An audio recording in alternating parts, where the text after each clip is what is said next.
مستمعين تقبليين عندما سلمت تيمور مزار الزول كنت Assagui Aklar, comme vous le savez, donc deuxième jour du 14e forum des marketplaces et des droits de l'homme. Donc en fait, ce forum-là des Nations Unies, donc à Genève, traite en fait des questions de violation des droits de l'homme économiquement. Assagui, donc c'est la deuxième journée, c'était la première journée, Assagui c'est la deuxième journée. Et nous avons continué donc dans notre action de défendre la population de la Kabylie, concernant l'exploitation, le projet d'exploitation de la mine plomb et zinc de Tell Hamza. Donc à Seguina, nous avons continué aussi pas mal. On a fait notre réseautage, pour ça que nous sommes venus. Donc nous avons vu déjà des avocats. Il y a eu même des avocats qui nous ont proposé de travailler avec nous. On verra plus tard comment ça va se faire. Il y a aussi des organisations de défense donc des droits de l'homme par rapport liés aux crimes de mines, par exemple, comme celui de Hamza. Donc nous avons pris des contacts très très intéressants. Et il y a pas mal de personnes qui sont intéressées, qui viennent. Ils sont un petit peu stupéfaits, surpris de ça, parce que nous leur avons exposé tous les dangers de ce projet de Hamza.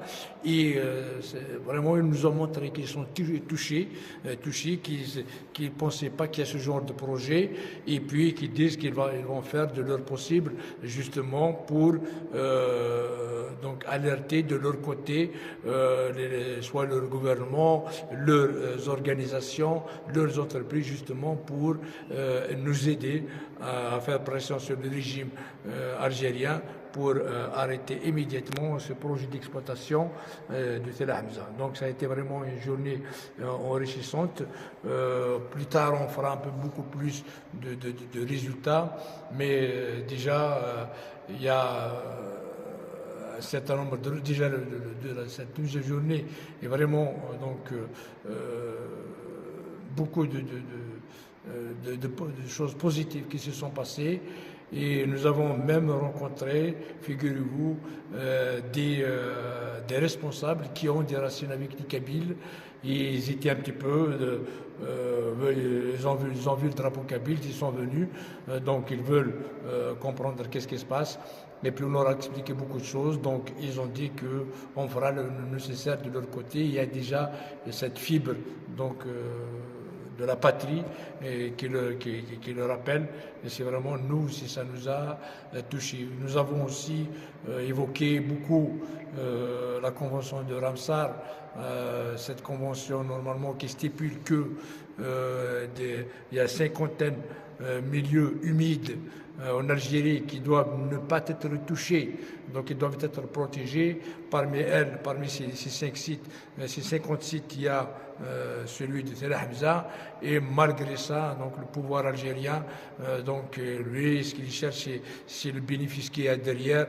Il s'en fout royalement de la population kabyle qui vit sur place, et donc beaucoup de gens, beaucoup d'organisations de l'ONU, et aussi il y a beaucoup d'organisations liées aux Nations Unies qui sont intéressées, qui sont touchées par cet événement. Et je pense que donc nous sommes échangés les contacts, on va certainement travailler. D'ailleurs même beaucoup de ces organisations attendent le rapport que nous sommes en train de finaliser. Justement, ils veulent le mettre dans leur base de données, et signaler. Parce qu'en fait, il faut savoir, c'est pas uniquement Tell Hamza, il y a pas mal de régimes dictatoriaux donc qui s'en foutent de l'environnement, de la santé de leur population. Ce qui les intéresse, c'est l'argent qu'ils vont gagner derrière, et tout ça. Donc il y a des ONG ici, nous avons rencontré des ONG qui veulent recenser tous ces problématiques-là. Ils les mettent dans leur base de données pour générer des rapports. Donc ils nous ont promis que si on leur donne des inputs, ils vont nous donner ces rapports-là.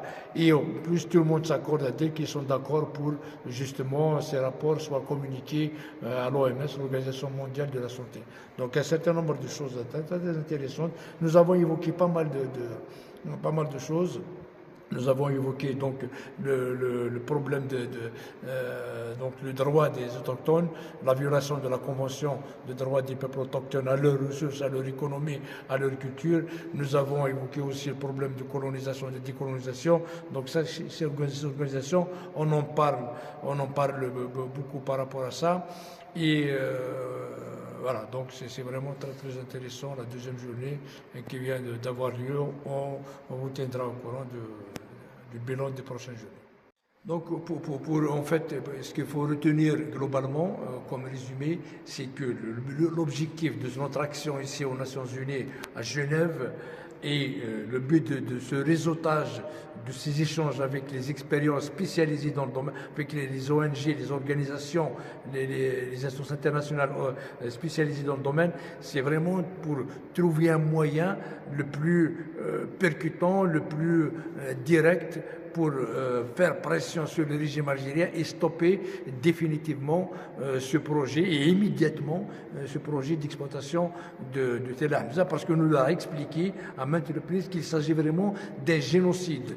Si aujourd'hui on parle des risques, mais dans 2 ans, 3 ans, 4 ans, une fois ça a démarré, ça va être un carnage, ça va être un massacre, ça va être un génocide physique futur, donc de la Kabylie, qui a déjà commencé.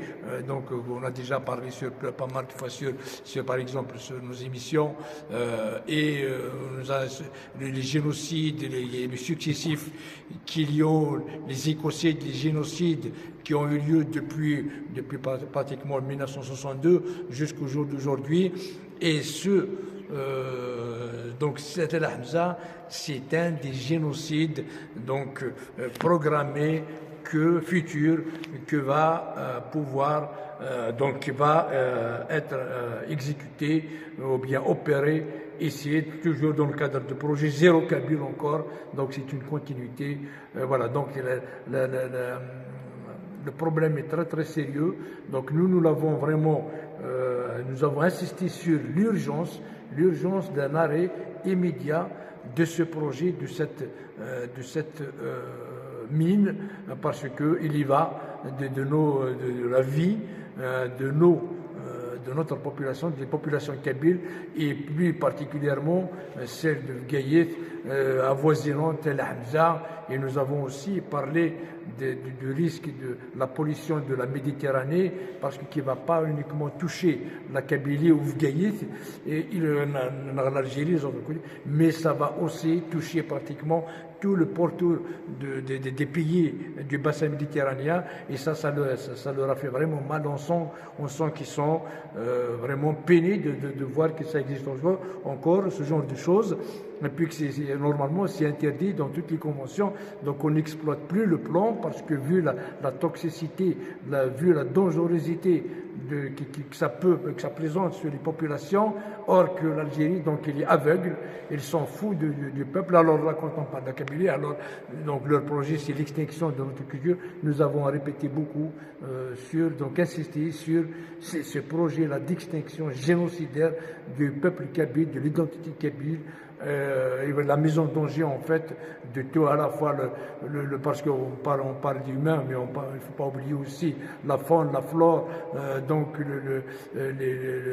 les animaux qui y vivent, qui résident sur la région, dans la vallée de la Somme, la nappe phréatique et tout ça. Donc vraiment c'est un sujet très très très très dangereux, qu'il faut tenir comme une priorité urgente pour justement l'arrêter immédiatement et définitivement.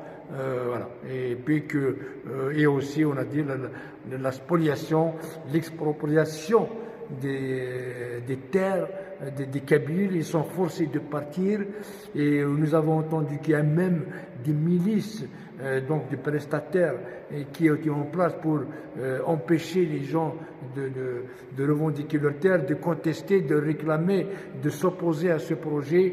Donc l'heure est grave, et nous souhaitons aussi le réveil du peuple kabyle et de la population avoisinante de Tel Hamza. Il faut vraiment empêcher de n'importe quelle manière ce projet immédiatement, et voilà. au prochain bilan, probablement.